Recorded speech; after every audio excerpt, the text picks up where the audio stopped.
Hi everyone, I'm Sakshi Kanotra.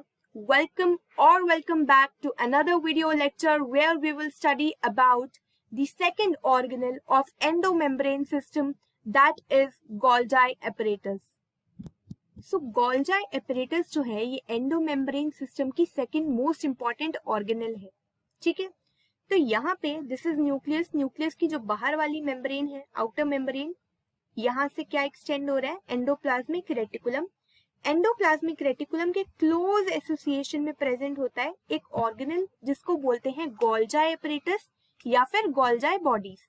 अब ये जो गोल्जी apparatus है, जो पार्ट एंडोमेम्ब्रेन सिस्टम वाली साइड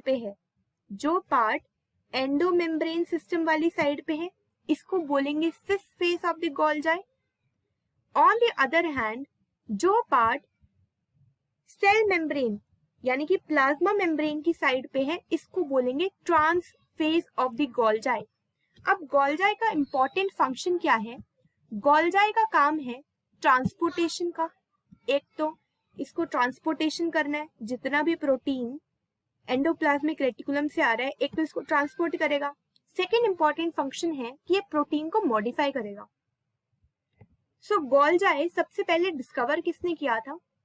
एक साइंटिस्ट था कैमिलो गोल्जी, जिसके नाम पे इसका नाम रखा गया है. 1898 में सबसे पहले उसने डेंसली चेन्ड रेटिकुलर स्ट्रक्चर्स को देखा था जो न्यूक्लियस के पास में प्रेजेंट थे. तो गोल्जी क्या है? ये भी रेटिकुलर स्ट्रक्चर्स है, ये भी सिस्टर्ने की फॉर्म में प्रेजेंट है. अब गोल्जी में एक बहुत इंपॉर्टेंट चीज है कि these are stacked parallel to each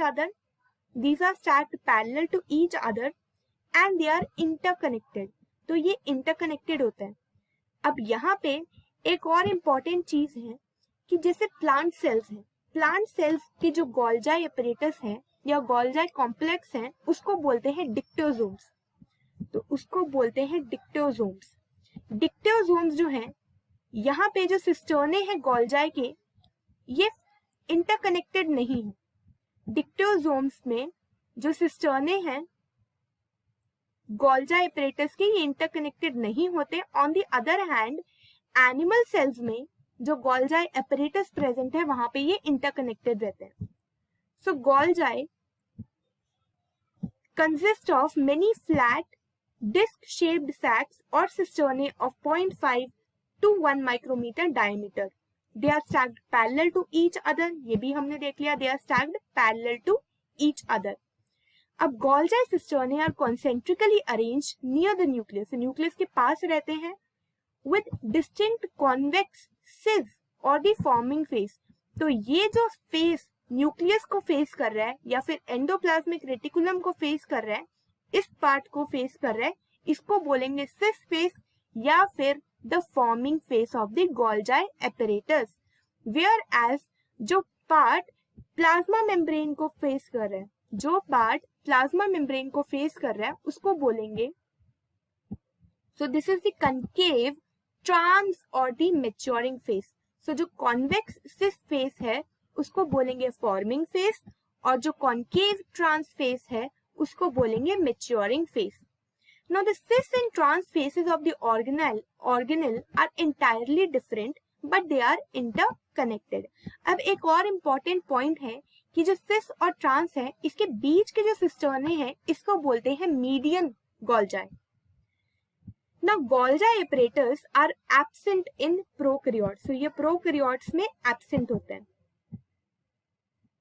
अब इनका मेन फंक्शन क्या है? Now it principally forms the function of packaging the material. अब इसका काम भी क्या है? मटेरियल को पैकेज करना, एक सेल के साइड से दूसरी सेल की साइड पे इसको लेके जाना.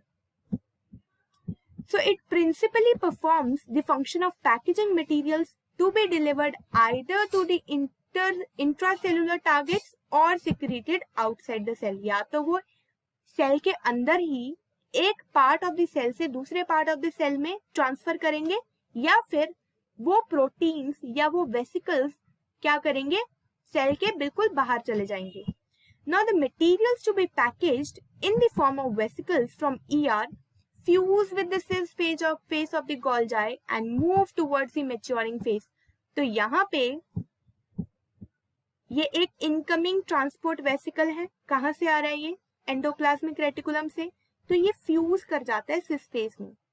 इस तरीके से यहाँ से, इस तरीके से यहाँ से, सपोज यहाँ पे फ्यूज कर गया, अगर मैं यहाँ पे बना दूं इसको, यहाँ पे फ्यूज कर गया, फ्यूज करने के बाद इसी से बाहर निकलता है और फिर यही वेसिकल फिर फ्यूज करता है। इस तरीके से ये करता रहता है जब तक ये ट्रांसफेस से बाहर ना निकल जाए। तो यहाँ पे नया वेसिकल फॉर्म कर रहा है और ये जो सिक्रेटरी वेसिकल है ये ऑलरेडी फॉर्म कर चुका है, यहाँ से बाहर निकल चुका है। Now materials to be packaged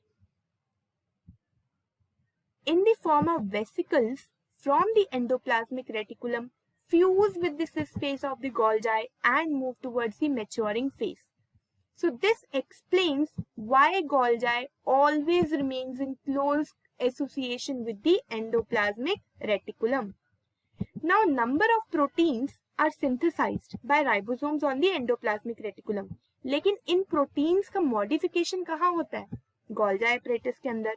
So a number of proteins synthesized by ribosomes on the endoplasmic reticulum are modified in the cisternae of the Golgi apparatus before they are released from its transphase.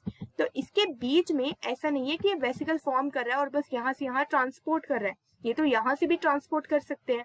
ठीक है, तो इसका main काम ये भी है कि modify कर देता है प्रोटीन्स को या तो उसकी कॉन्फर्मेशन चेंज कर देगा या फिर ये क्या करेगा, प्रोटीन्स के ऊपर कोई एक्स्ट्रा चीज लगा देगा जैसे कार्बोहाइड्रेट.